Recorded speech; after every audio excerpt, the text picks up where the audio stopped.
Hello. Welcome to yet another conversation with here at Agora.Community. We have someone we've wanted to have on for quite a while now, actually. But the problem with this particular person is that everyone wants a piece of him because he's extremely busy. And I mean, and like for real busy. Like I think that David and I are busy, but then there's people like Ravi out there, and they kind of broke the mold with regards to what busy really means. So we'll have him in. We'll get to find out what's kept him so busy over the last couple of years, I guess, and what's kind of coming up for him next. But before we do that, as usual, I'm going to bring in David. David Hubert, how are you? Hey, Brent.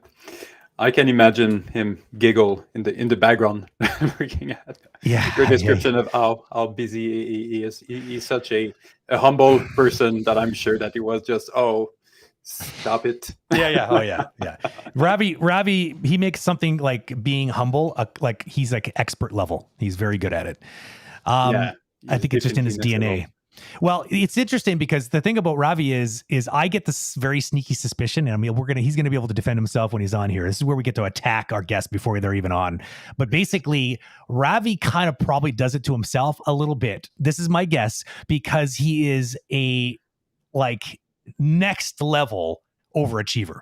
So he's one of our experts at Agora.Community. So if you need a review and you want a really in-depth one, I suggest strongly you pick Ravi, because I mean all the experts are awesome, but Ravi, it's like it doesn't even make any sense. His drawings that he does over top of the videos, it's like it's crazy. Like he might as well.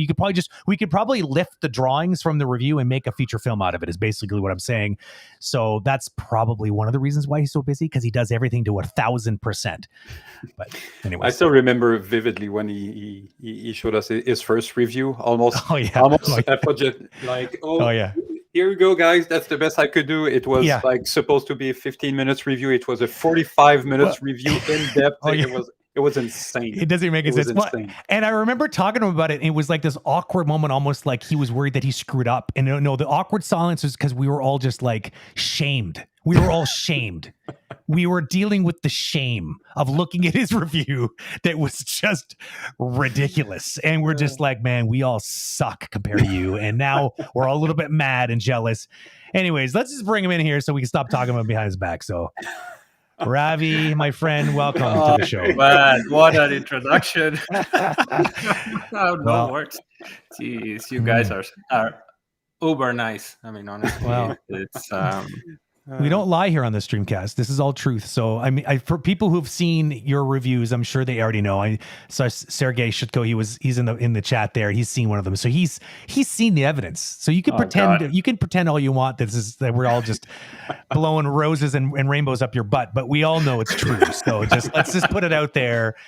The truth is out. Man. Wow, I mean, it's such a amazing introduction what you guys have done, and I'm so honored to be, part of the reviewers roster in Agora, and it's been a blast, working with you guys and knowing you all these years. And I honestly, I do it also feeling like a student myself. Like I don't want to come across like I know more than you, that's why I'm doing this review for you. I take it more like an exploratory thing, and that's why I draw, because it's kind of my way of diving into the nitty-gritty of what's needed to analyze a shot, and it just helps me to get deeper into it and just explain better to the animators.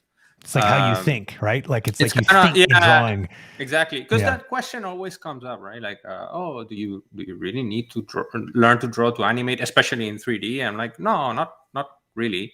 I do encourage it though. It does help, because what happens with drawing, it's like I feel it's kind of the easiest way for me to materialize something that's in my head.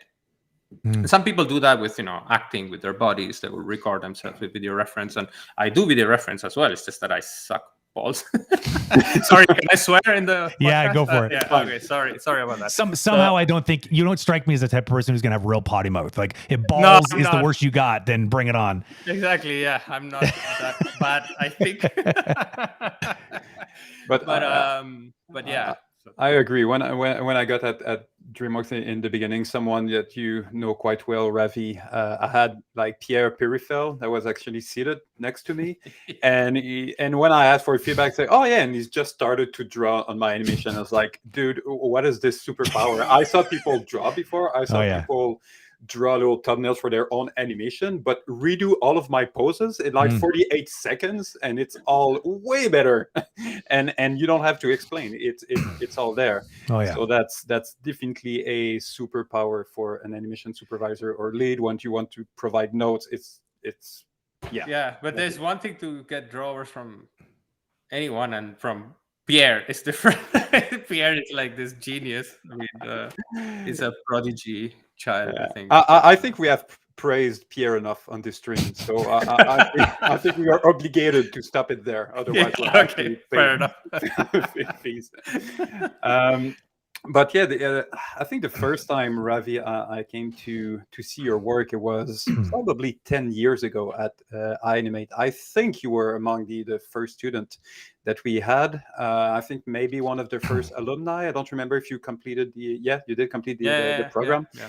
And I remember that, I already knew that, online school, it's, well, first of all, animators often they arrive, they already have a little bit of experience, and then you have good instructor on top of that.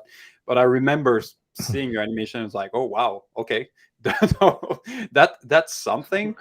And then the fast forward a couple years, and I know we had Olivier Stafilas, that was a good friend that he was recruiting at he was the animation director at DreamWorks India.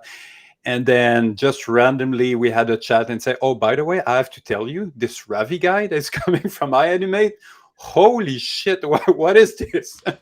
In a very good way. So maybe just because if we can just recap a little bit, because you started to work in the UK, and then you worked in Spain. And then, so how did this happen, to go from having those smaller gigs to go at DreamWorks India to work with Olivier on Penguins of Madagascar? I don't know. That's a tough question. Well, I mean, I could kind of briefly just go over it. Like, it's kind of everything that I've done in terms of, like, traveling and having all these experiences in different countries. It has mostly been out of need. Because where I come from, and I'm from this small place called Gran Canaria, which is an island in Spain, part of a group of the Canary Islands. And back then, I mean, when I was younger, there was no such thing as an animation industry or companies. There were in Spain, in mainland Spain.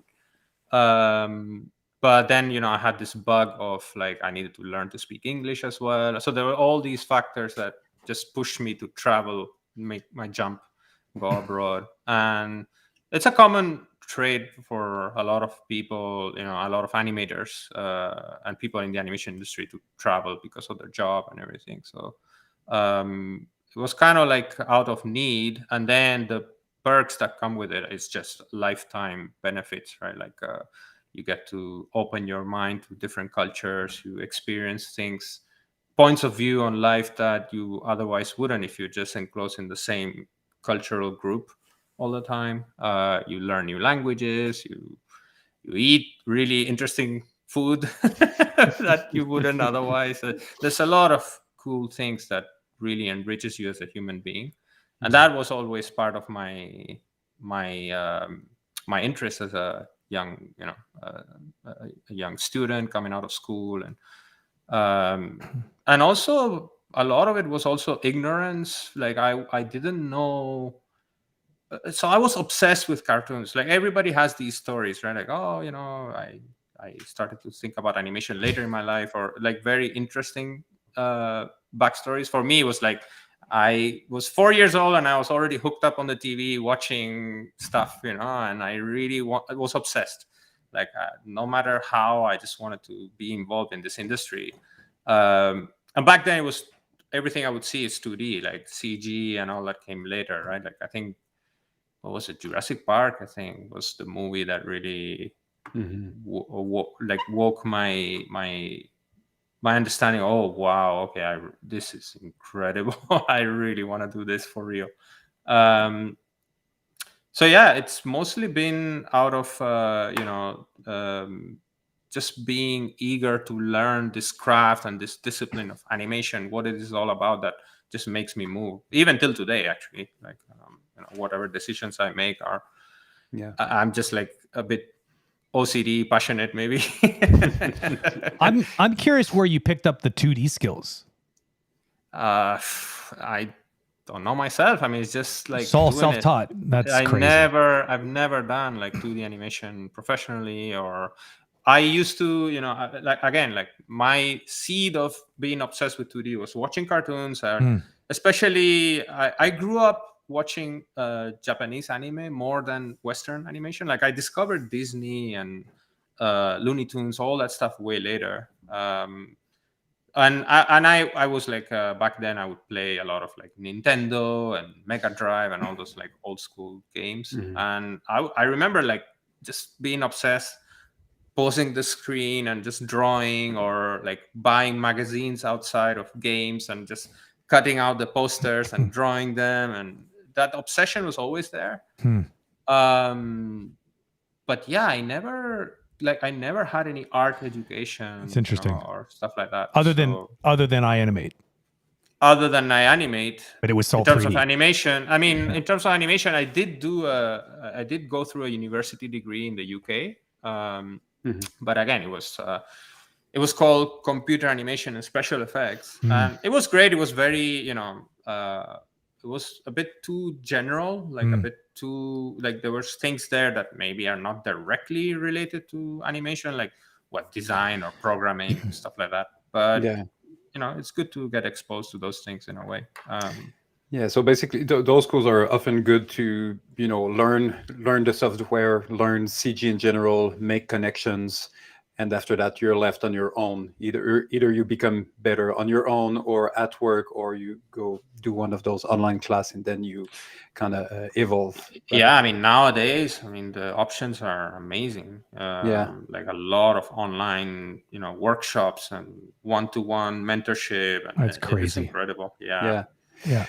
Something I'm curious, because we had Olivier a few weeks back, and we discussed about the challenge of Penguin of Madagascar in India, because something that no one was openly saying it, but there was no expectation that the quality would be at the level of the production that are made in California at both PDI and Glendale, the main studio, and then everyone saw the result and were like, no one could tell that it was not one of the main original studio that worked on those films, that it was all done in this fairly new studio that they had set up in Bangalore, India. So how was your experience there? How did you feel? Did you feel the pressure of delivering? How was it working with Olivier? So a little bit, what was the experience and the mindset of this production?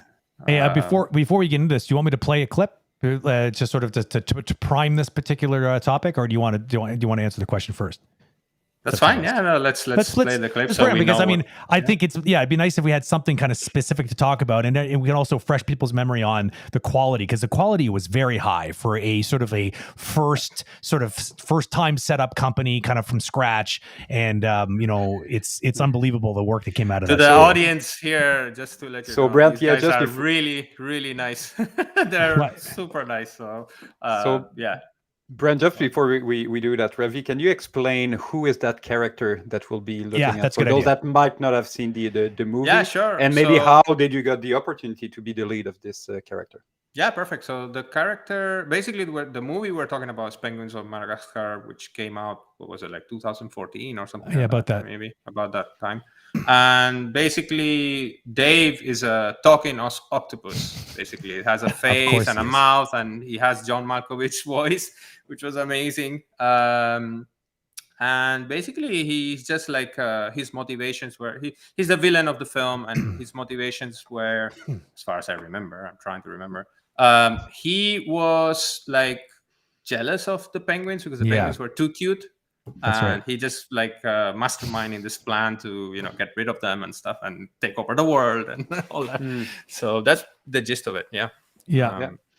And how did you get to be the lead of this character? Yeah, so that was quite a journey. So I when I joined, there were common friends that joined DreamWorks India at the time that I knew and I worked with in Spain. And one of them was Sami Fissi, who was one of the leads in the movie, and he was leading the octopi, the little octopi minions for Dave. And Olivier just basically, because I knew Sami and we were buddies and stuff, he paired me with him to assist him in character development, right? Like this exploration tests and some like walk cycles, things like that. And I mean, I was very lucky that, whatever I was producing was in the vibe of the show right away. So Olivier was, pleased. And Olivier, I'm like for a lifetime, I'll be thankful to him because he taught me animation as what I know now, the foundation at least. Like I did not know animation. I thought I knew, but when I joined there, and Olivier has this virtue, this talent of like bringing up the deep skills that you have inside you. He will like find it. He will find your best aptitude you have and try to really push that for the best usage for the project, right? So I saw that, and everything he was teaching me, I was like like a sponge. I really wanted to learn. It was that combination as well. I was really eager, like, oh my god, DreamWorks, oh, this is so new. Like from working in commercials and TV series and small stuff, all of a sudden I'm in a feature from like one of the big giants in the animation industry. It was like a very explosive combination of factors. And then so luckily I kept producing work with those octopi minions, and with Sami's help as well, we got to a point where Olivier was really happy, and the main villain Dave was coming along from rigging. They needed people to just test the character and stuff like that. So Olivier was like, would you be able to try, would you like to try like doing some animation tests and just developing the character a bit, just working with rigging. Everything was new for me. Like I didn't even know how to approach other departments at the time, like how to even report an issue. Oh, the rig is not working. How all those conversations, all that kind of exposure to leading a character, essentially, right? Like you're essentially coming up with personality traits by doing loads of tests. You're doing a bunch of technical requirements that will help the animators down the line, like pose library poses and cycles and things like that. You are like kind of coming up with ways to envision what the character is going to do in certain sequences. So you're going to tap into like being able to lead a sequence eventually. So there were all these things that I didn't know. I was just doing stuff, and eventually everything came as a byproduct. And it's a perfect segue to show this clip, because you have all that effort and all that sort of nursing of that character essentially led to a shot like this. Just to help me cue it up, what's happening in the shot? What are people about to see? Let me remember. So basically, he's monologuing. Yeah, exactly. Well, yeah, it is. He is monologuing, but it's kind of like he just finished telling his backstory to the penguins and his motivations for why he's gonna take over the world and why he hates the penguins, basically. And he's kind of he's presenting what I think it's the Medusa serum. It's like that's right. The secret weapon. Yeah, the secret weapon that he's gonna use to convert. Yeah. To make everyone like zombies. Yeah, all the penguins, they mutate. They become these ugly manifestations in the movie, which is actually really funny. Okay, let's bring it up. We'll have fun. Take a look at this clip. Sure. That's how Hold on. This is impossible to do. I hate it so much. Hold on a second. It's because it plays automatically. I'm sure there's a way of not doing that. Hold on. I'll just fix this. There we go. Let's try that again. That's how this whole revenge thing works. And with this, I finally have the power to destroy you. Oh, it doesn't keep going. That's dumb. Let's try one more time. So just really quickly, obviously what you're seeing here too, of course, is his like line test.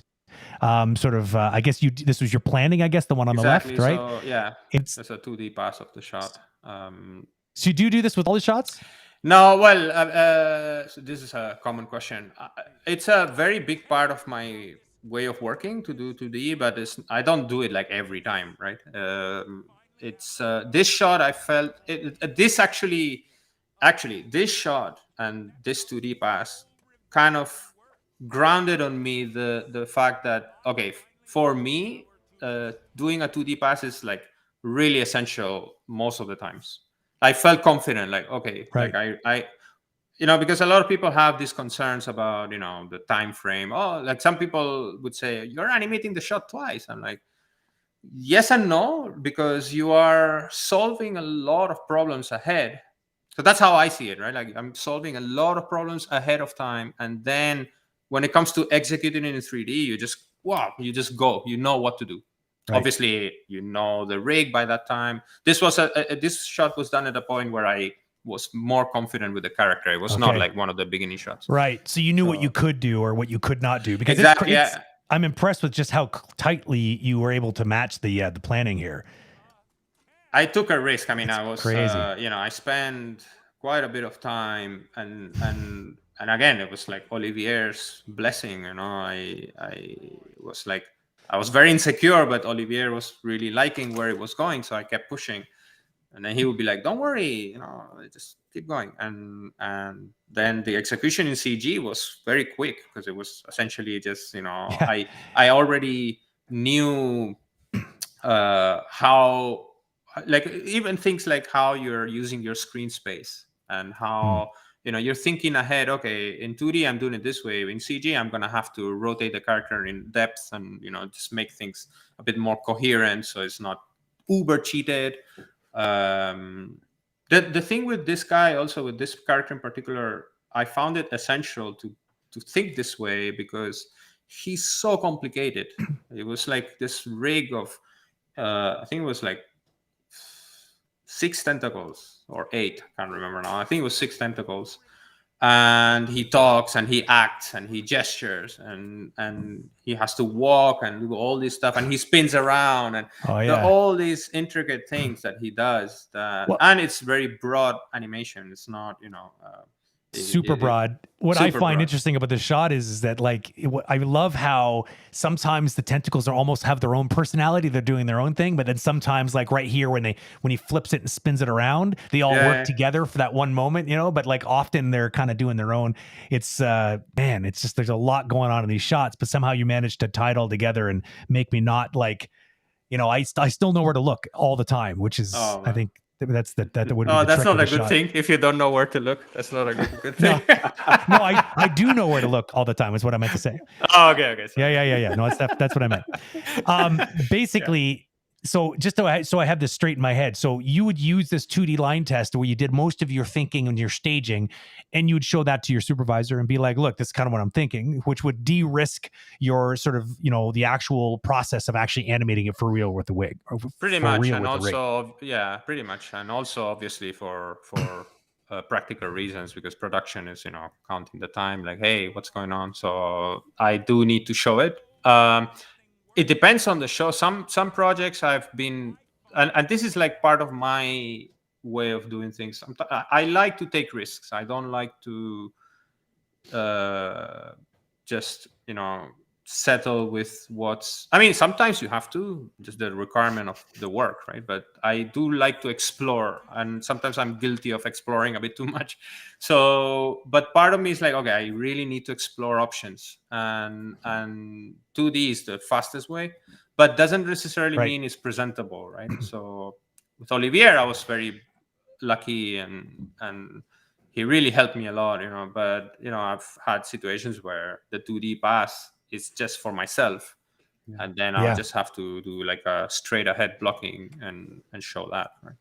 So you just feel lucky because you actually ended up with a supervisor who happens to be able to read and enjoys looking at 2D line tests, and that's how you operate anyways. Pretty much. Because it doesn't always work out that way. Sometimes, like, I know I've worked with supervisors in the past, and like I like stepping up my first poses, and some people don't like looking at it like that. They prefer to see a little bit of splining first. So you never know. That relationship building between you and your supervisor and finding a way of being able to pitch them the shot is so critical to success, because you certainly don't want to just go off into a silo and do the shot and then realize that that's not what they were looking for. True. And it's also, I mean, a huge part of it is, so, everybody talks about workflow, right? And it's one of the things, even as a student, you need to learn and you need to understand all the various types of workflows. And there's very interesting things that keep evolving with, new add-ons and Maya and this and that. So everybody's talking about workflow, but I tend to talk more about mindset and like what's required for that shot and what's the sensibility of that particular project, right? So, for instance, in this show, because it's so broad and it's such a heavily inspired animation of, like this Chuck Jones traits or even things like UPA, but then at the same time, it's in a 3-dimensional world, and it's a bit more grounded in terms of, you need to show a bit of weight, you need to show a bit of fleshiness. There's this combination of things that you need to develop as you work in the show. And that all comes together in making that decision. Okay, is it worth doing a 2D pass on this? Or, if it's like a subtle acting shot where it's just like a close-up and the character's just not even talking, it's just reacting to something, I don't think I would do a 2D pass. It wouldn't inform me enough. I need to dig into video reference and really study the nuances and make it more grounded, right? But if it's more imaginative and you have to, like, I could not do, at least me, some animators can, but I cannot do acting of this shot in video reference. It's just impossible for me. What, you don't have enough arms or something? What's wrong? Yeah, exactly. I don't have enough arms. There's so many amazing beats in here. I'm curious if you have a favorite beat, like something that you're particularly extra proud of. I mean, there's so many things to choose from. I mean, the thing that comes out, my favorite moment in this whole animation is this moment right here coming up where he's juggling again. Like there's a moment where it almost feels like his tentacles are a separate personality and then kind of rejoin with him. This moment where you see him, the little canister gets thrown up and then a bunch of tentacles kind of snatch it away and then bring it back up on the other side of the shot. Watch this. This is so awesome. Right here. It's like, it's just so, I tell you, it's just, would you have a moment like when you look at that shot? Oh my God, he's so annoying. It keeps going away on me. But is there a moment in particular that you just were super extra proud of? Oh man. So many things. Such a difficult question because I don't like, so first of all, it's been so long. And yeah, it's fine. It's fine. I'm sure, there's so many things I would not do or I would do differently. But and this, like, there's a lot of ideas in the shot that, it's not just myself. Obviously, there were naturally, like peers of mine. I remember I used to sit to one of my greatest mentors again, Nicolas Chauvelot. He's a French animator, really, really talented guy. And he taught me a lot of things in animation in general in my career. But I remember in this particular shot, he kind of suggested, hey, why don't you make the Medusa serum roll on his tentacles and stuff? And I was like, how the heck am I going to do that with the rig? And so I was like, okay, screw the rig, and I'm going to just try to do it first. Like, try to visualize how it's going to curl the tentacles first. And, you start to do that research of I was looking at like, I think it was the BBC Motion Gallery at the time. I don't know if it exists anymore. It does, right? So pretty good resource. So I would look at like tentacles of octopi, like just how they curl and how they retract and how they twist around how they show the suckers at certain angles and then they come back. And there's an element of design there, right? Like there's an element of appeal.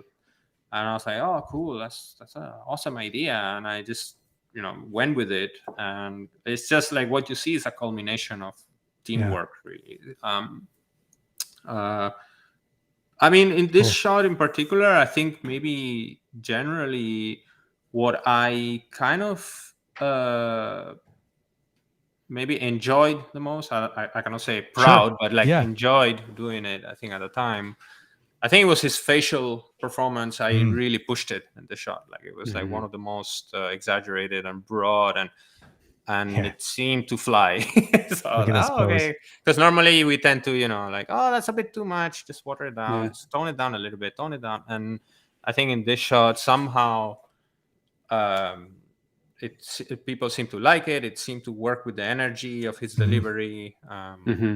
Yeah. So at this point, Ravi, was the personality of the character well established in pre-production, or you were still discovering the character as you were animating those shots in production? In my case, I always keep discovering till the very end. And by the final shot, you're like, all right, I figured out this character. All right, I figured out. And not even, I don't know. But I think by this point in the production, I was fairly confident because, when I was starting with this character, the first shot I remember, it was a mixed baggage of me doing drawings, and then I would try video reference and then draw on top of the video reference and then try back again. It was a very exploratory. And as I went through and got faster animating the rig and coming up with new tricks and, even like showing other animators and stuff like that, it came to a point where I could like, okay, maybe the fastest way to deal with shape change is to actually draw those shapes. And I could see like some people, for example, would animate the body, but then they would hide the tentacles and I would draw them.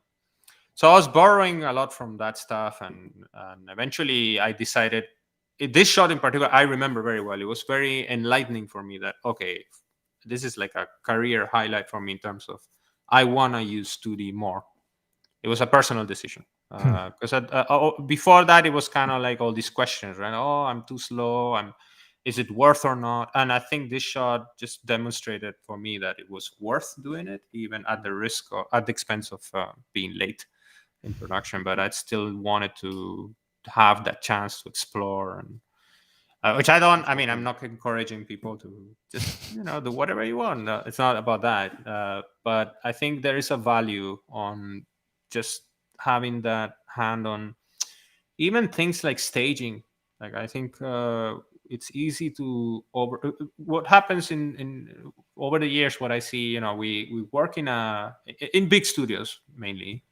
As animators, we're handed the layout already figured out, right? But sometimes that layout could have the room to be a little more enhanced based on the performance you apply to it, right? The animation can be showcased because you're gonna come up with certain ideas, and then if it doesn't match with the camera and the work they've done, rather than you trying to force yourself into this thing that maybe could be better, I think the 2D aspect of it just teaches you that, silhouette, poses, design, aesthetics. It teaches you a lot of things that really plus the shot in ways that, it makes it clearer, which is what you want at the end of the day. Yeah. It's crazy to think that like this was the first project, right? When you were at DreamWorks, this is the first one? At DreamWorks, yes. Yeah, it was the first project, yes, correct. So like it's interesting because I mean the next clip we have to actually talk about is from Boss Baby, which is sort of a little bit more absolutely recent, which is going back to the idea of him being crazy busy and difficult to get on the show. It's because he had this little thing he was working on, and it would just happen to be this gigantic next project. So do we want to segue a little bit over to that? Because I'm curious to see sort of like this is the genesis of what you were already doing early on at DreamWorks. I can only imagine what you were able to do more recently. Yeah, sure. I think, well, there's like a huge, vast amount of occurrences in my life that happen in between India and of course here in Boston. But I mean, just generally speaking, yeah, I worked on after Penguins. I joined Olivier on a venture to go to Oriental DreamWorks in China. That unfortunately, with the whole transition of DreamWorks being acquired by Universal, things changed, and unfortunately, whatever we were working in that particular studio didn't come to fruition. So then I came back to Europe. I came back to Spain. I freelanced for a bit. I went to London. I had a gig there at MPC, just doing a bit of character development for the Pokemon Detective Pikachu film. And then while I was there, DreamWorks LA called me to work on Dragons 3. And that's where my journey in LA started. So I came here, I worked on Dragons 3, Abominable, which was at the time I was in China, was called Everest. So we inherited that project from China, where I was supposed to supervise on that project, but it got moved to LA. So then I joined here to animate on that. And then after that, Boss Baby 2 came. And Boss 2 was a challenging project, very challenging, because it's a project. I mean, if you guys have seen the movie, there's so much happening. And there's such a variety of things happening too. Like there's a lot of broad animation, but there's a lot of some really good acting stuff too in there. There is a variety of characters. The range is unbelievable. So I don't know how, but I managed to, I was lucky to be blessed to work with Dan Wagner, who's the Hoka in this movie. And Dan Wagner is a very well-known leader in the animation department at DreamWorks for many years. Mm-hmm. And we worked, like I started with him very early in the show, just helping to do some animation tests, developing the style a little bit. We started at the very beginning, we started exploring the transformation sequence, because there was a lot of challenges there, technically speaking, about how you make a character transform to something else, or how you make a character that's older look younger. And that was part of the movie, a big part of the movie, actually. So we started exploring that stuff first. And there's a lot of tech things that we developed along the way with that, like the multi-limb system that we developed. And there's a lot of character wardrobes that we had to deal with, a lot of stylization choices that we were getting inspired by, a lot of 2D research we were doing.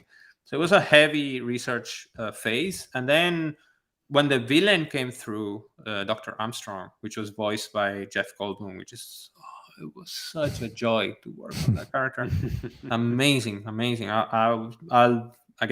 very thankful, because it's such a very unique thing to have Jeff Goldblum voicing a baby that's pretended to be an adult in a robot suit. It's very meta. Very meta. It's like so crazy, right? That's a perfect segue. I'm gonna bring up the clip. Do you want to talk specifically about what's happening in the scene so people have some context? Sure. Yeah. So it's the reveal scene. It's the reveal scene of. I mean, you see the Dr. Armstrong previously in the film, but this is the reveal scene of Armstrong, showing that he's a baby inside a robot suit. Okay. So let's take a look at this. Yeah. Don't cry. There, all better.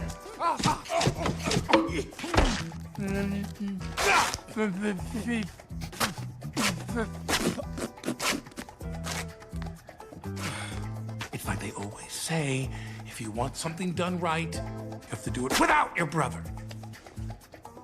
We meet again, doorknob.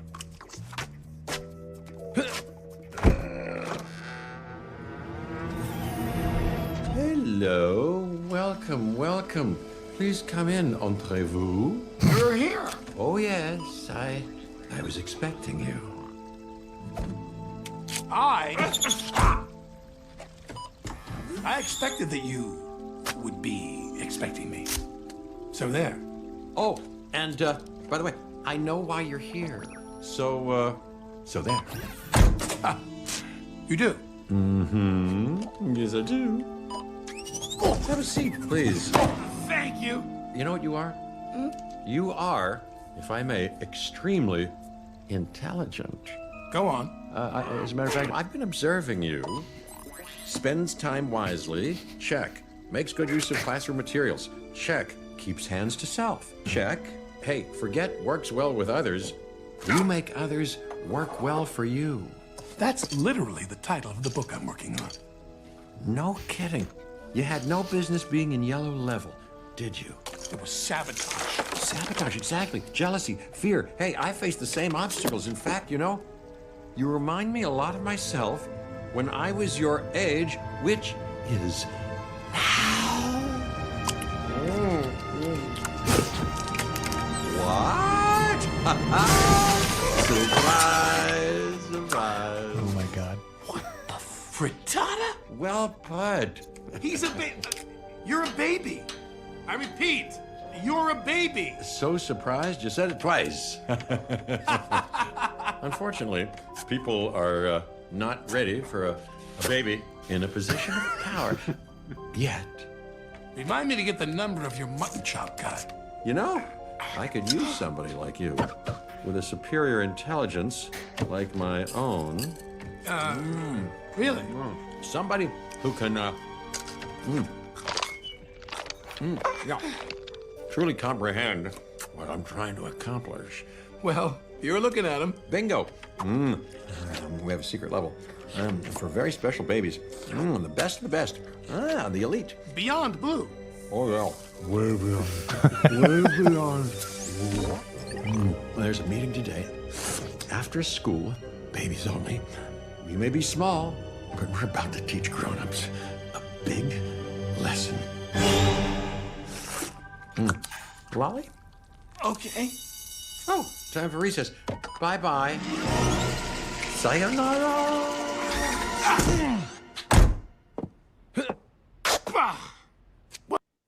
That's amazing. Unbelievable. Shout out to the animators. I mean, Prashant, Tyler Phillips, Aris, Albert. I had a brilliant team of animators, and we were together on this sequence for, I think it was maybe a couple of months, if I'm not mistaken. It was the first sequence we were working on to discover the character and come up with, his personality and all that. And like, I had done a bunch of tests, and this was like, okay, this is like that desire and culmination of all that exploration finally in the movie.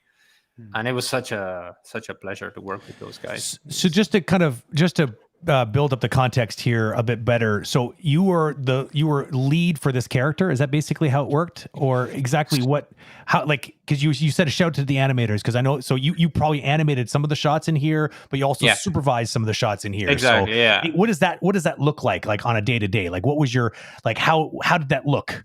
Like, how does that work out? Sure. So I'll kind of clarify, because even on Penguins on Madagascar, I kind of did supervising duties, but my title was character lead, right? So I'll just explain how usually it works at DreamWorks. Character leads, lead animator, you usually assign a character and you just deal with that character. Occasionally, if there is like particular scenes where it's very heavy with that character, you are asked to just oversee that. But usually the supervising sequences and just having more hands on the continuity of the shots, or handling a team of people. That's usually what supervising animators do. I mean, Dave, you know this, right? You know this very well, like from the DreamWorks system. And usually supervising animators tend to get assigned characters too as character leads, but they tend to be more like more relevant characters, like the protagonist or the villain in this case. So on Boss Baby 2, I was a supervising animator. So I was assigned a team. I was casting shots. I was managing the sequence, but then also I was leading this character. The villain character, Jeff Goldblum, in all his forms, the baby, the adult, and the robot. Yeah, that's it. It's like almost three.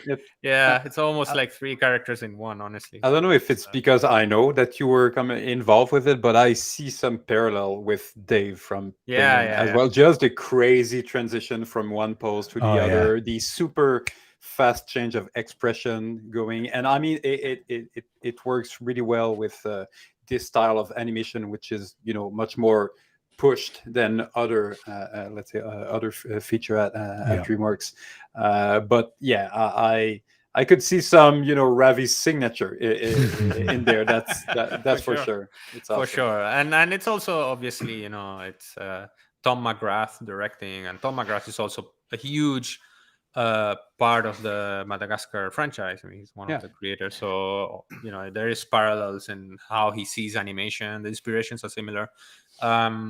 This character in particular was heavily in terms of aesthetics and design, was heavily inspired by the classic Disney era, especially Ward Kimball. He was one of the 9 old men, and if you see like the characters he's done, like Tweedledee, Tweedledum, even like Jiminy Cricket, the pirate. I think it was one of there was one character in Peter Pan. Well, there are many characters, but there was one of them in particular. Captain Hook's minion. What was his name? Oh, geez, I don't know. Yeah, I can picture him. I don't remember his name. So there are all these like classic characters. Smeed, yeah, there you go, Smeed. Nice job, Scott. So those characters were, the aesthetic of how Ward Kimball would draw. That's something that Tom really wanted to capture, and we really dug into.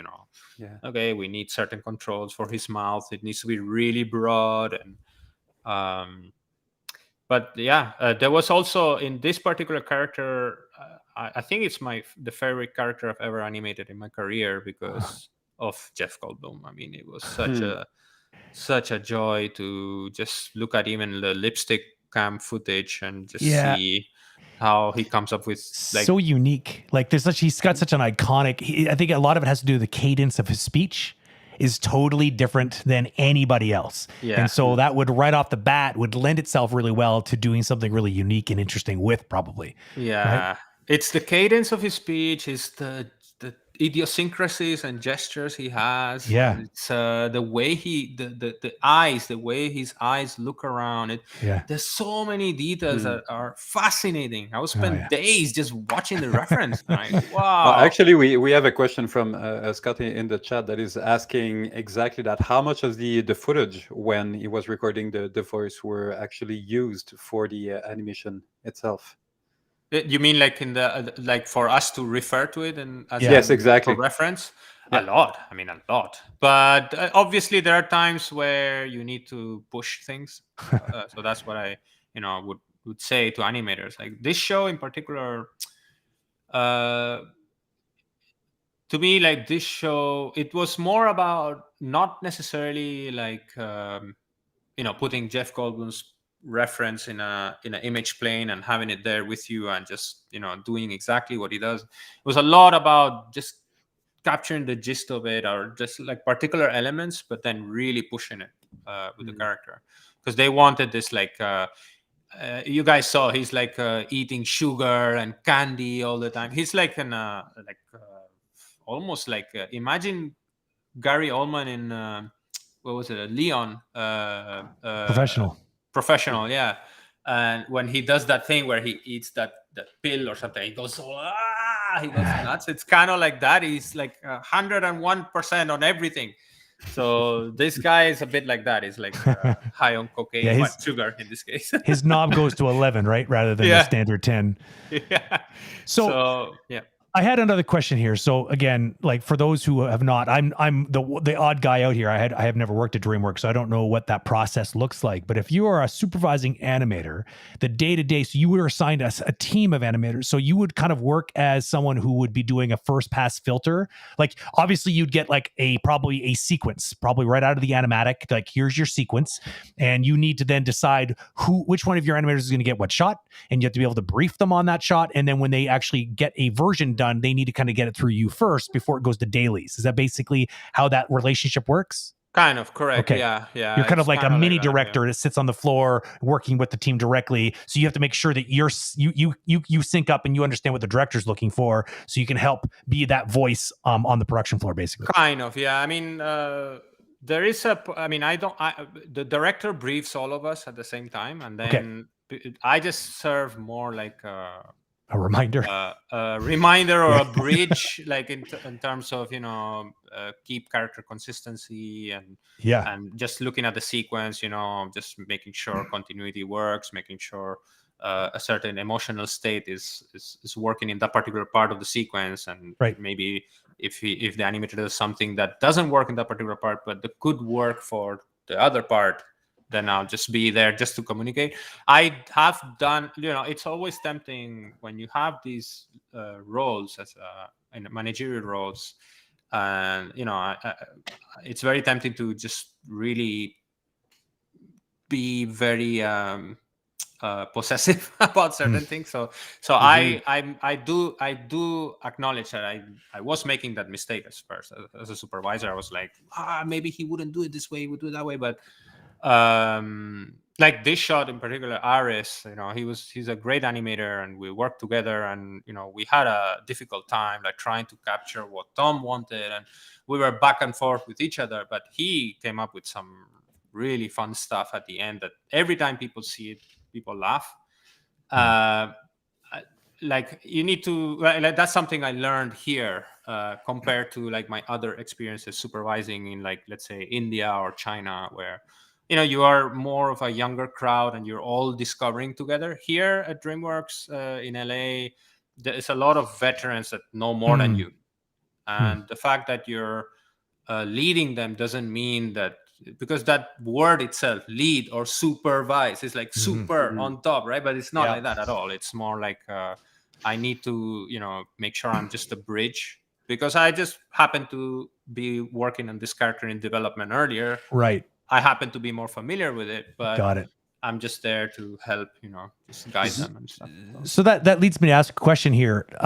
In your mind then, like, because it sounds like that's always a struggle, which I assume it is for most supervisors. I know I struggle with it myself, that balance between, giving your team some trust and a chance to come up with something that they can own, versus, you feeling like you're supposed to be showing them the way, and have to find that little sweet spot. Like in your mind, how do you handle a situation when you have an animator come to you and pitch you something that's radically different than what the brief says, even pushes the envelope a little bit on how the shot is already structured, but there's something about you that feels like, man, this is actually kind of a hot idea.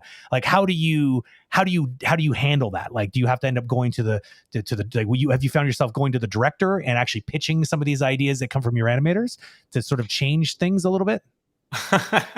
It's a great question, and I've been learning that myself throughout. Okay. Right. So, and Boss Baby in particular was a film where Tom is somebody who has it's incredible. He has the entire movie in his head. So in a way, and in the case of this project, was more about, our job was to get into his head. Pretty much all of us, all the departments, it was all about just getting into Tom's head, trying to visualize what he has in mind. And then if you want to add on top something that pushes that, then for sure. Normally, if it was me, I would, and again, I'm learning this as I do my supervising duties. I would love to encourage the animator to just present his idea and then just get it from the director, and then from there we work together, consecutively. But the animator could potentially benefit from just no filter at first and just presenting the idea. But because this particular project, the way I can explain it is like aesthetics really contribute to the performance. Like the way you pose the character is really part of the performance, and a lot of silhouette value, a lot of aesthetics that even Tom pays attention to those details, because Tom at heart is an animator himself. So in this particular project, we had to have a balance. We had to like have a first pass of, okay, let's look at it together. Is this working for this particular character or not? And maybe I'll suggest something. Maybe I'll suggest something different. But it depended on the case as well. So if I have the confidence that this is really off, I would like try to tell the animator at least, and if he doesn't have the time because of production schedule, I will be like, okay, just show it. We can caveat that, we talked about it and maybe it was my opinion that it didn't work. And then the way we would do it, because it was all like most of the movie was done remotely anyway. So we would have like rounds, right? Like with the Hoka and the team and the other soups. So everybody chimes in, and maybe the other soups would be like, I think actually it works. It's fine. So then you're like, okay, that's fair. If 20 people are fine with it and you're just the one being very, possessive about it, then it doesn't make sense. So well, that's an interesting way of dealing with it. That way you don't have to be the one. It's all on you. You can allow it to be a bit more democratic, right? So yeah. So yeah, it's that balance, right? And it depends on the projects. Like for example, on Penguins of Madagascar, it wasn't like that. It was more like, because of how Olivier managed it, it was mostly, I was leading this character, and I could even like voice out any performance choices, and everybody would look into that and try it at least. It was it depends on the project, really. Yeah. So you're saying just because Olivier's style was a little bit more like, he left a lot more room for people to be a little like just to suggest a bunch of ideas, where other directors are a bit more directive. Is basically, it's like different personalities, different ways of working. Different personalities. I mean, Dan Wagner was amazing too. He trusted me so much. I will be. I can't see why. Forever. Yeah, I don't know how it happened. The funny thing is, I'm being sarcastic, and poor Ravi's actually not. But it's okay.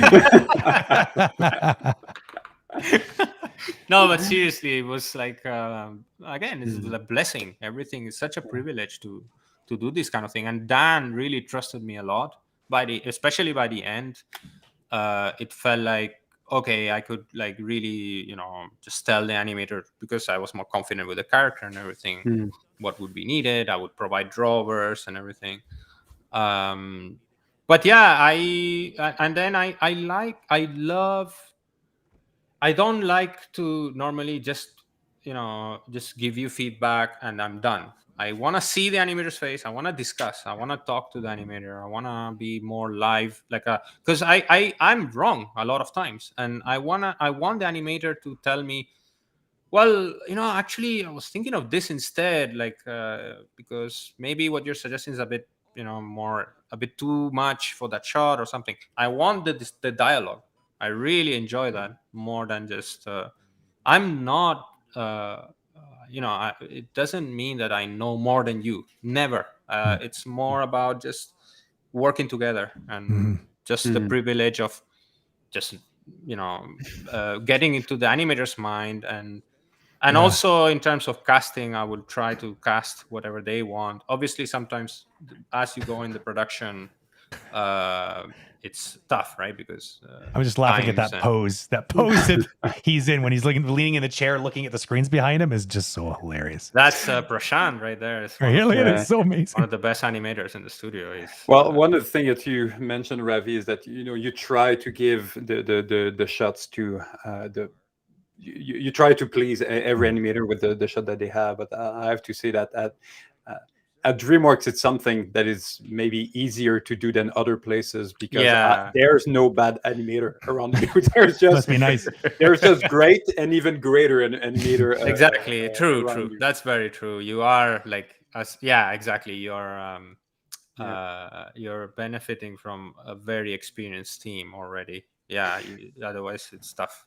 So, Ravi, I know that you had a third clip that we could show, and this one is, so maybe for those that are more familiar with Agora, it would be the clip that would start when you go on the website. This little fat cowboy animation.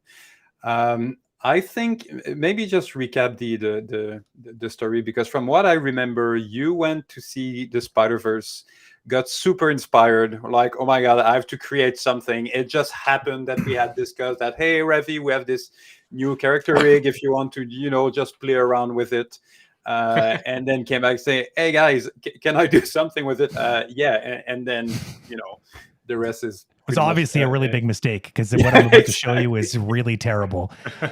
Fun fact, when I saw this, I was just floored. Like, there's something about this character that it's just like, I knew the rig was good, but like, whoever took it, I didn't know it was Ravi at the time, just like pushed the absolute limit of the envelope of this thing. He broke it in every possible way that you can break a rig. I'm sorry, you guys. I gave you so much. There's a lot of CFX artists that suffered for. I know. I apologize to every. Yeah. Oh crap! I gotta fix it. There we go. One sec. There we go. Oh, never wants to go to the right spot. Here we go. Sorry, I made it kill the conversation.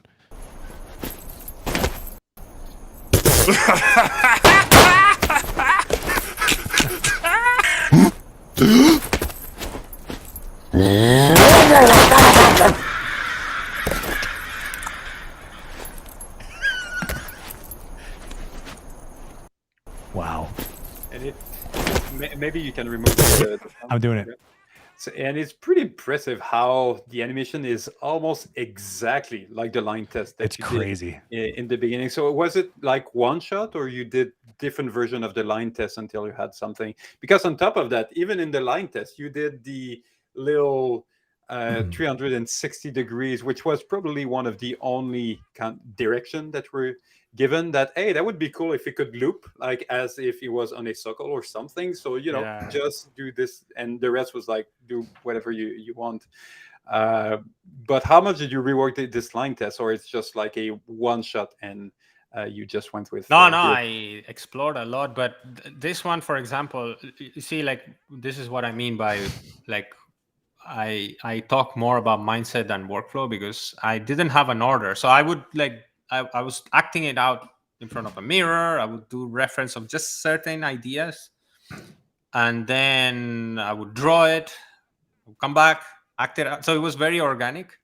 I would pay money, by the way, to see your video recordings. I would pay money. Oh no, God. And I'm not the only one who would pay money. I usually like, I don't even keep them. That's how ashamed I am of my video reference. I just I just do it once, done. But clearly they were completely invaluable here. I mean what I mean by that is you might be ashamed of it, but clearly it was part of the process, and it there's magic there somewhere. There is like the information of the way angle changes happen, or the spacing of things that really helps to use video reference. I do use video reference. I mean, it's a standard in the industry, right? And it's invaluable. It's just tailoring it to whatever style you work on. Like, I always, and again, this is just me. It's my way of, like, whenever I talk about animation to students, especially, and people in general, I always put this picture of, I think it was the Greek titan. Was it Sisyphus? I think it was Sisyphus. He's like pushing the rock in a hill upwards. And the rock always comes back down, and he has to push it again. It's this eternal cycle of punishment he has. And I always put this picture of, okay, what does animation mean for me? And I just put that picture, but Sisyphus is just pushing this giant rock where you see all this terminology, like the 12 principles of animation, composition, rhythm, texture, acting, silhouette, everything you can imagine that we talk in animation jargon, anything and everything, just in that rock. And you just pushing it, and you never reach the peak. You're always coming back down and pushing it back up. And it's because you have so much to digest. And especially if you're a student, like, workflow, it's essential as a student, but then as you move forward, you need to also develop like sensibility and connect with the character's personality and the sensibility of the show, the direction, where the animation style is going, and all that. So adaptability, building that adaptability is important. And so doing these like different workflows and trying different things is kind of how I do it. I will work very differently on How to Train Your Dragon compared to Boss Baby. Like on Dragons, I was doing like a video reference salad, the salad bowl of video reference. Like I would just have tons of like references. A dragon can like a creature like a dragon can move. It's a byproduct of various inspirations, right? Like it can move, like certain part of the body moves like a bird, and then the legs can move like a mammal, and you can come up with these creative choices, but it's very nuanced, it's very realistic, it's very grounded. So you really need that reference in there. The thing that floors me the most about this animation is just how like, and this is something that I feel like 3D stuff, rigs usually suffer from a lot, is that things feel too rigid. But like there's so much volume control in here that like things are shifting and things are moving and overlapping. And I don't mean limbs overlapping, I mean quite literally masses overlapping. And it's maybe a bit too much. No, God no. I wish I saw more of this kind of stuff on characters, because it seems sorely lacking. Like there's just that extra dimension that you usually only see in 2D. And I really feel that 2D really infiltrated. Like you could see the line test. It's funny because I would expect to even see like you took it even further than the 2D did, which is crazy to me, because that's usually where the only place you can usually see really good flexibility and elasticity to the character model is usually in the 2D, but it's unbelievable. Yeah. For me, that's one of the big advantage of starting with those line tests. You're not constrained by the rig, so you're just constrained by your own imagination. So you kind of tend to, sometimes when you start with a CG character, kind of mentally you it's almost like you don't want to break it, so you're not as as pushed and as stylized as when you go in 2D.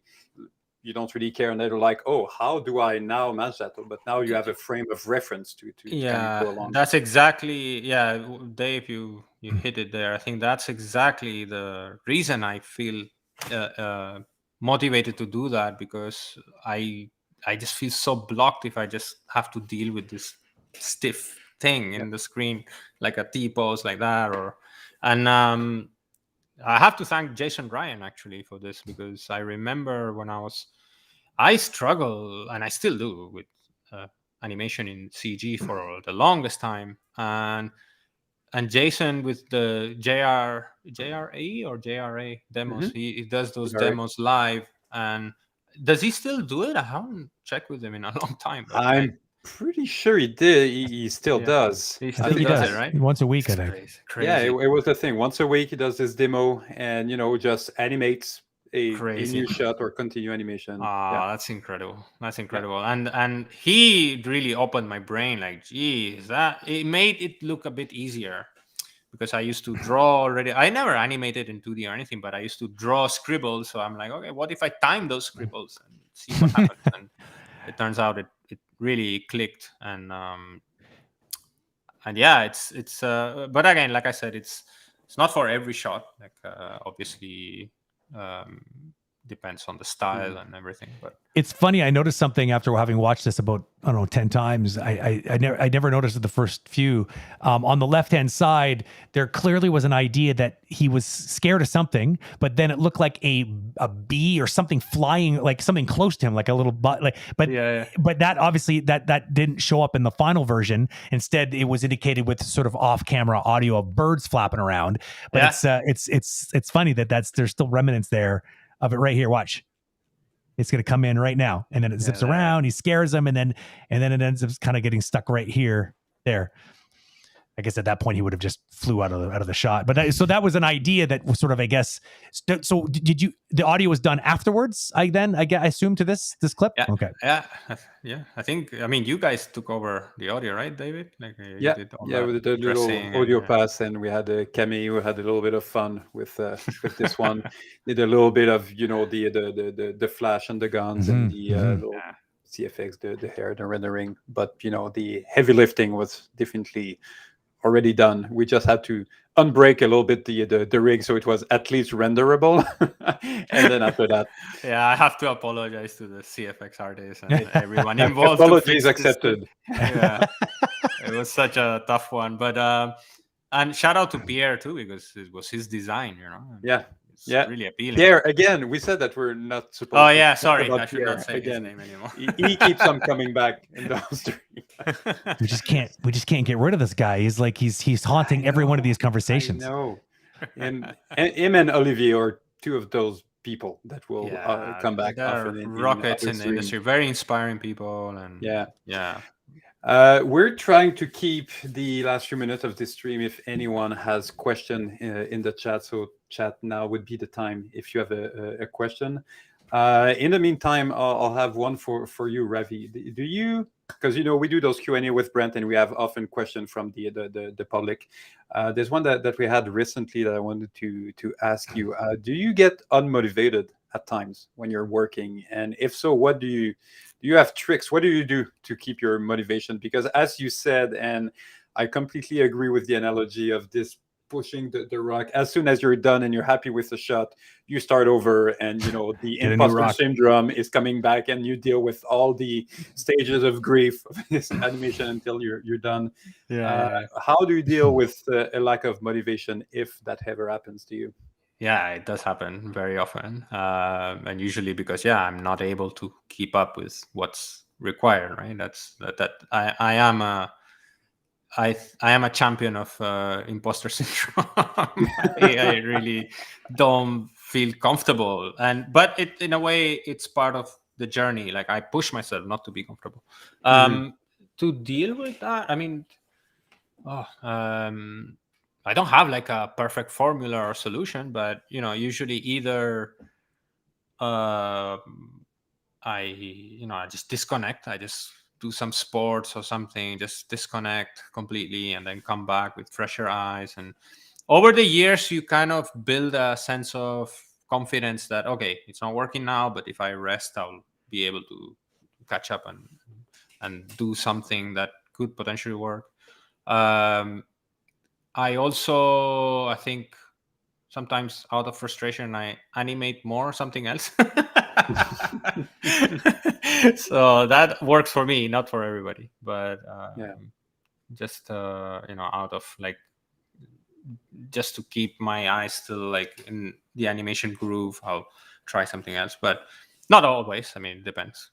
I don't have like a perfect solution. It's mostly just taking a break, chill pill, and then just reaching out to others, if people who can see your shot and fresher eyes, just give you pointers. If there's a trait that is common between more than 2 or 3 people, okay, that's an essential fix I need to address. So cool. Oh, Brent, you're muted. Yeah, sorry. Do you want me to bring up this next question? Yeah, sure. Here. Okay. So we got one from Andrian B. With shots such as the octopus shot where you're doing a 2D pass, do you ever draw something and then realize that you have to cheat it in 3D? Do you usually cheat or adjust your idea when this happens? Yeah, that's a good question. I cheat, but the cheat needs to make sense in a way. Like, I don't do, for example, you just like spinning 360-degree one control over a frame. That stuff, it's just gonna break people's heads when you pass it to a different department. But there's cheats in terms of showcasing a certain particular angle of a pose just because it looks aesthetically better. Again, depends on the project. In something like Dragons, I wouldn't do that because it's way more realistic, and the physics of the CFX and the simulation really need to accommodate to that. But when it's something broad and you have to hold poses and really spend your cheat. Cheating. A lot of people say, it's like, oh, it's really bad. Don't cheat. But I think even in live action, a lot of times certain elements are cheated, right, for the sake of a good aesthetic or a good composition, or so I do cheat, but obviously I will ask as well. Like, for example, Boss Baby, I was doing that a lot with the head of CFX, Matthias, which was a blessing to work with. Really cool guy. And I would ask him, I would just bring him on and I would ask him, hey, so I really want to get this particular shape on this arm, on this hand pose. But I feel like I need to break the rig a little bit here. Would that be okay with you guys when I pass it along? And sometimes we'll be like, no, this is a bit too much. Just reduce that. Or yeah, sure, that's totally cool. So yeah, it's fine, but within reason, and you have to double check with everybody. That's the main thing. Yep. That's a really smart idea. I think a lot of people would probably thank you for that, because I think there's a lot of animators who just cheat anyways and then just let other people figure it out. But the idea of going and asking the riggers or the character filing department and or the lighting department, the people that you might be sabotaging with the cheat, always double check it with them is probably a really smart idea. Otherwise, you may not even know that you're causing all kinds of angst and anxiety. Because once the shot gets approved, there's probably, they don't want to be the department that then says, oh, you know what, I have to stop the show here. So they might just work overtime to get the shot done. So it's a smart idea. It's good advice to go at least double check. And the advice comes out of, because I was making that mistake. I was cheating in the past, and then I didn't know how everything worked, and that's red flag. Oh, change this, change that. I'm like, oh.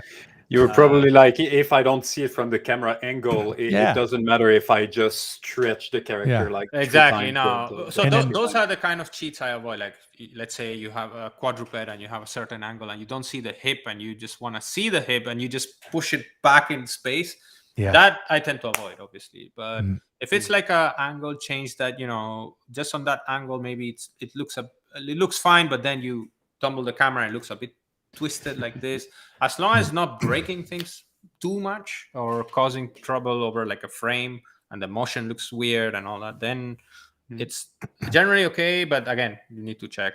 Well, sometimes you don't know how things might show up. Like shadows, for instance, can play a serious role in revealing something that you don't see as an animator in a play blast, but later on in the final shot with some lighting, it's suddenly you're like, oh, that cheat is kind of revealed, Yeah. You need to be careful. You need to be careful. And obviously, exactly. Lighting. I mean, thankfully nowadays we have good tech to check beforehand, like our renders and motion blur and all these things are way easier. Well, at least in a place like DreamWorks.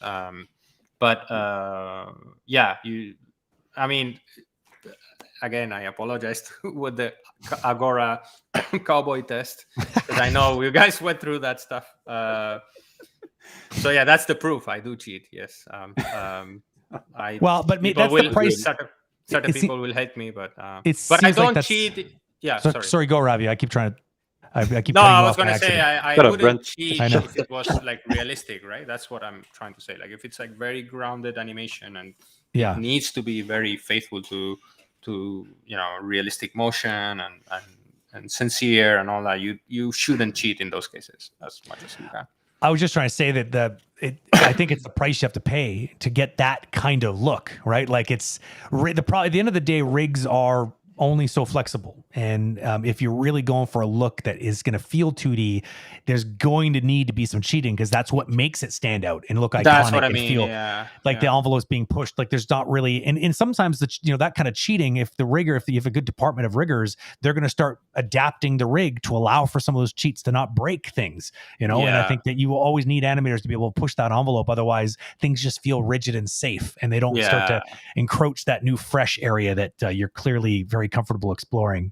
I got another question here. When you're doing your shot in 2D at the start, what goes through your head? Like, what are you trying to figure out before moving to 3D? Like, what are the specific things? Wow. I guess it depends on the shot, probably. But it depends on the shot. I always say that. It's a very frustrating answer, but that's what it is. That's why I talk about, again, that's why I bring up. So this is like something I tell students especially, but a lot of people, it's just my way of understanding animation for me, how it works. If you look at like the graph editor, right, you see you have your keyframes, you have the curve going through time. Each keyframe represents what you would say your pose, right? Your key poses. The motion, the shape of that curve is your spacing, like what happens in between the accelerations and decelerations of that motion. And then the timing, it's when those keyframes land in time. And that triangle of concept, like posing, timing, spacing, that's what I play with a lot. So what I do with the 2D pass and reference and all that is what happens before that. What, you know, their ideas, the nuances of a reference. If I did video reference, is trying to capture all those things. And staging is a big part too. I really like to think about staging as much as I can. A silhouette value, particular expression that I can hold for a certain amount of time. All those explorations happen in that 2D phase. And then in CG, it's all a matter of playing with those three elements in the graph editor and posing the character, of course, and just materializing those ideas. That's kind of how. Yeah. So it's almost let's get rid of all the complicated technical aspect of animation. Let's just focus on the idea on a pencil and paper, quote unquote. And then when it's figured out, okay, now let's go into this more complex system that involves the computer, the software, the limitations, the curves, and all that, because it's easy to me just mesmerized by all of those motion curves and forget about the essence of what you're trying to do. And it's essentially trying to simplify that rock that you have to push as much as you can, because there's so much stuff to keep in mind. So I describe my blocking because I'm one of those people who really like using stepped at the beginning, and that's exactly why I do it, is because it simplifies. You could just worry about posing and timing and the staging, all those things that are super important to the creativity of the essence of the shot, and then you can sort of figure out the technical details after you know what you want, which can lead to problems sometimes, because you might realize those technical problems you've just set up for yourself could be a bit of a test, but at least you weren't limited. Now you know that's the blue sky version of the shot. If you have to compromise, okay, but like you try not to, right? You try to make the shot work. Yeah, it's tough because like you said, like sometimes what happens, you spend all this time and then the idea is totally off and it's different. So there's certain confidence you build in certain types of situations that you can for sure go for something and pitch it and really own it. But there are occasions where you're a bit unsure. Okay, maybe this option will work and that option will work. So that's why I don't do 2D for everything. It's it depends. It depends on the shot, and it's also like that phase of like what you said about your blocking in step, Brent. I think I would consider my 2D pass almost like a blocking, and then I just animate straight ahead. That's how I've been doing it lately. Again, it has evolved over the years. I used to do step blocking too, and then go through the phases. But my 2D has evolved to such a way that I can consider that as a step blocking almost, and then I can go ahead and straight ahead. You said something earlier in the stream that I think would be important to call out again here, and that is the success of a 2D block like this is sometimes intrinsically connected to the familiarity of the rig, because what you don't want to do is stage out this crazy complex sequence like the octopus scene, for instance, from Penguins. If you had ideas that were not at even remotely connected to what the reality is on the octopus side, you might just be dreaming. This an amazing idea, you sold it to your supervisor, and then you're like, oh no, because you realize the rig won't let you do any of the things that you were hoping it could do. So a lot of these things is like how far can your character reach, for instance. Things like this can be very severely can really screw you in the end if you don't have a pretty good understanding of what it can and can't do. Exactly. And somebody told, I think it was Nico, one of my supervisors at the time, and he said something that stuck in my head for years, and he used to say, if you the more you know how to draw the character, the better you will feel animating it. And that's like a very that seems like a quote very applicable in traditional animation.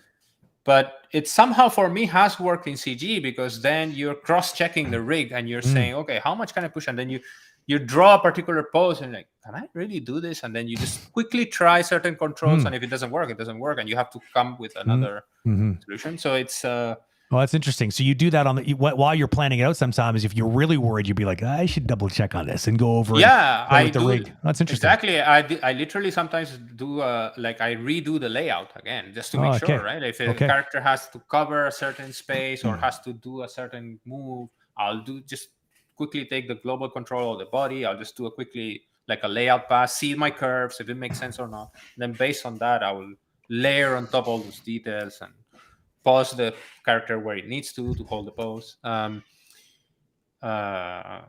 Again, and yeah, workflow. This is where workflow is important, where you need to keep things clean so that you know you have to adapt to changes. Right? Yeah. That's where workflow is very important. And but I think when you tap into the seed of the mindset you have to adopt for that particular requirement, then that technicality can develop. Because I don't consider myself a very technical animator. But tackling an octopi and a baby in a robot suit and like 3 rigs in one, and you have to develop these technical ways of working. But it all comes down as a byproduct of you trying to search like what's what would work in animation. Yeah, I think it's interesting that you don't consider yourself technical, because at the end of the day, I don't think many animators do. But but we do need to become at least familiar and somewhat comfortable with the technical parts of the job, because it's just part of the job. It's part of the job. Yeah, you'll be limited. It's sort of like trying to be a 2D animator but not having good structural drawing skills. True. It's I started as a 2D animator, and I still remember that feeling of like wanting to act out a shot in a certain way, but literally choosing the easier route because I wasn't comfortable drawing that other way. And that sucks, right? That feeling. And it's the same thing for 3D. If you don't feel like, and I'm sure everyone listening right now who's got some 3D experience will be able to attest to this. Lots of ideas die at the hands of like, ooh, I don't know, and I got that it's due tomorrow. Should I, and it's too bad, really, right? Because a lot of things, good ideas die because of that. So I think always remembering to work that muscle to be able to feel like you can be comfortable technically is a good idea. It's essential. I mean, you're right. Like the basics of, how a computer interpolates your rig, or how certain rig works, the things you can and you cannot do, what's going to explode the deformations, all that stuff you need to really know. Absolutely. We're almost out of time. This last question was designed with one specific purpose, I think, and is to make you blush. This is as if I'm not blushing enough already. Scott's our community manager, and he threw this question out here because I think it's a good way to give a quick shout out to just how talented you truly are. Ravi, when you were nominated for an Annie, he says casually, what was that like, and how does one even get nominated for something like that? Yeah, how did your imposter syndrome dealt with being nominated for that's a tricky one. Of animation? First of all, I got the notice like super unexpectedly, because I was traveling. Of course, because you're Ravi. Yeah. It's on brand with someone as beautifully modest as you are.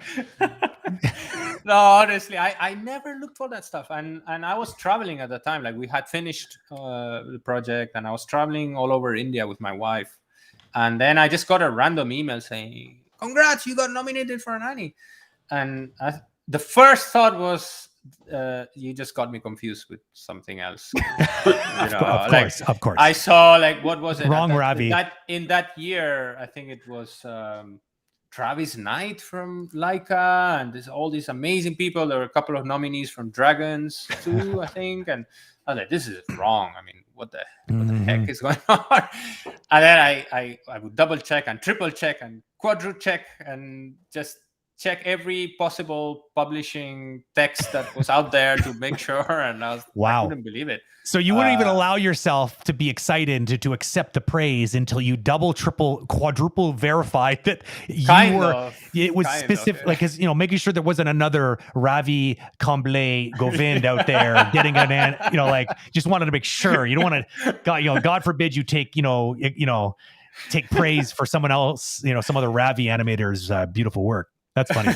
This was recently, right? How long ago was this? No, it was quite a while. It's 2014, I think. Oh, okay. All right. I thought it was a little bit more recent. So, I was like, yes, I know how to animate. I don't know. I guess I can call myself to accept it. Yeah. Yeah, I was forced to accept it. So the second part of this question, because I don't know the answer to this question either. Like, how does one get nominated? Is there someone has to put your name in a hat or something? Like, how does that work? Annie's versus like Academy Awards. Man, I don't really know exactly. The basic thing, from my understanding, is that first of all, you do great work. That's the number one thing. You just have a lot of great shots, that you can put together in a reel.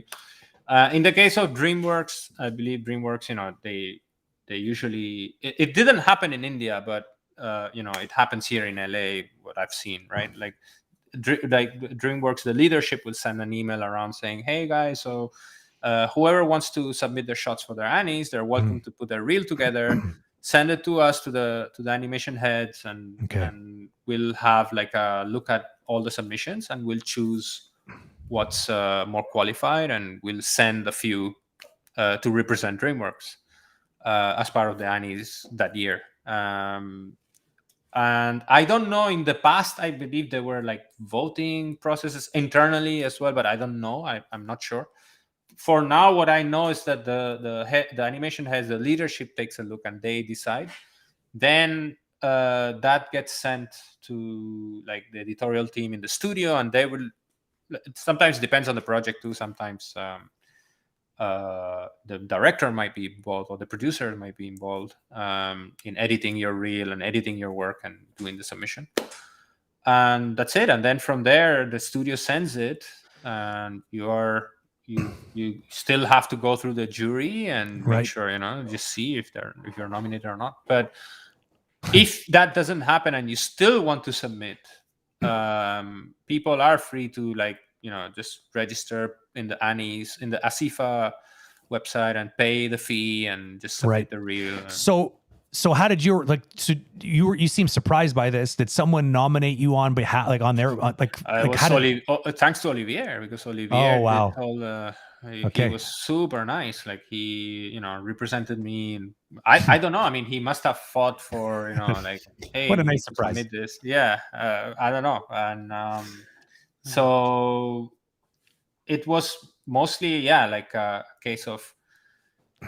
It all parts from the fact that you just do work that is outstanding in terms of what's being made in the project, and the leadership recognizing that. Got it. They will watch for you. So I was lucky. I'm sorry, it's a frustrating answer. No, it's very lucky. I mean, and again, it's like the Annie Awards stuff is super fun, but as much as it says individual achievement in character animation, at the end it's teamwork. It's all teamwork. It's all just a byproduct of working with others, learning from your peers, from your soups, from the director. So it's I think that project was pretty special, and what came out of it turned out to be this nomination. Amen. Well, we are at time. I just wanted to take a second to thank you, Ravi, for your generosity of being here today with us, hanging out, talking about animation, talking about what it's like being you, and David also, thank you for being here, and chat, thank you for being here. As a quick reminder, I just wanted to remind everybody that Ravi is actually available for reviews as an expert. So if you're ever wanting to have one of these legendary in-depth reviews that Ravi is serving up on silver platters, then you know where to go. So. Where do they go, Brent? Well, they head right over to Agora.Community, which I think most of you people watching probably know where to go. And the order a review button is conveniently located at the top of the interface. I don't remember exactly where, but it's over there somewhere. You'll find it. Right. Yeah, exactly. Somewhere. But yeah, it's pretty easy to do so. And yeah, I mean, I'm not trying to peer pressure anybody, but frankly, if I were a fledgling animator trying to learn how my ropes, I would be blessed to have someone like Ravi's brain pouring over my shot and giving me the kind of pro tips that he's got coming oozing out of him.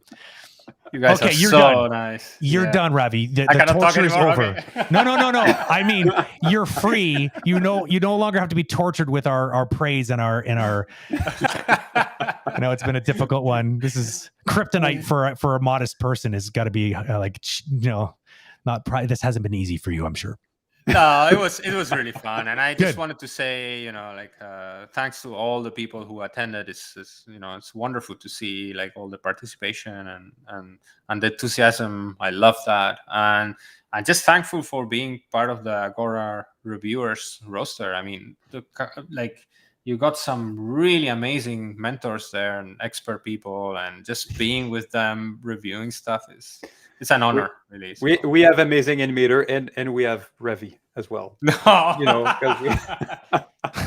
Yeah, Ravi, like he barely made the cut. This guy, it was like we were feeling extra actually generous. I don't think he made it. He replaced someone that was sick or. Oh, that's right. Like that's right. Yeah, and then we just didn't know how to say. We just he just kind of stuck around. Yeah, we don't. Sorry for being just a substitute. I have this crazy. If you can have a last second question, just because he asked it earlier and I forgot. I forgot to scroll up and look for it. This can be easily answered, I think. Basically, Sergey wants to have an idea. Sergey Shutko wants to know, because he does a little teaching on the side himself. How long does it take for you to make those epic reviews? Be honest. I do. I mean, I do like to spend my time, just to make justice to the person who's submitting, right? Ballpark. A couple hours. Maybe. Wow. Couple of hours, maybe. Well, it shows because there's a lot of drawings in some of these reviews, and I mean I don't want to oversell Ravi either because he's not always going to have that much time to put into your review. So if you book him, guaranteed, knowing Ravi, you're going to get some beautiful drawings out of it. But I don't want to. I'm trying to just keep it more brief because maybe people do get tired of my blabbing for hours. So I doubt it. It's a blast. It's a blast to do those reviews. So anyone, please. I'm gonna officially let you both go. I just wanted to squeak that last one in there because I felt bad I didn't ask it earlier. David, thank you. Ravi, you're awesome. Thank you. Thank you, Brent. You've been amazing. We'll see you on the next one, everybody. Thanks, Ravi. All right, thank you, guys. Bye. I hid myself instead of you guys. I suck at this. Bye, guys. So I know I said it already, but I'll say it again. Definitely, Ravi's reviews are awesome. So if you are looking for that kind of an in-depth review, then you know where to find it. Sorry for those if you were there more. I know that there was at least one of you watching on YouTube. Apparently, when we had one of the clips up, it got copyright struck down or something like that because we were playing a clip. I've always thought that it was relatively safe when you have other talking faces over it because we're clearly demonstrating something. But I don't know. I'll have to obviously do a little looking into that. But sorry if the stream was interrupted because of that. We'll get to the bottom of it. Maybe there's some rules that we need to, or maybe there's a way around it so that we can avoid it. So thanks for being here today, everybody. We'll see you on the next stream. There's an amazing thing happening this week on Thursday evening where we're going to be doing a little chat with, we're having Robert. Wow. Daryl Purdy, Robert. I think it's actually because I think it's Robert Daryl Purdy. I think it's his actual full name. I think that's where that Robert came from. But Daryl and Seb. Seb was the technical animation director on Guardians of the Galaxy, the game coming out of Eidos, Montreal. So the both of them are coming. Daryl's coming back and Seb's going to join us. And we're going to talk a little bit more about some specifics on the making of that. We have a bunch of clips we'd like to play. and they'll talk a little bit about, anecdotally about what went on, what it took to take on some of these very complex sequences, because it was a ensemble cast, and so motion or performance capturing that many people at the same time does come with its own logistical nightmares to solve. So it'll be interesting to pick their brain a little bit. So that's happening Thursday evening. I don't remember the exact time, but you can get that information on our live page, Agora.Community/live. You can see the schedule right there, and you'll be able to make sure you join on time. Until then, see you guys around. Cheers.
Good.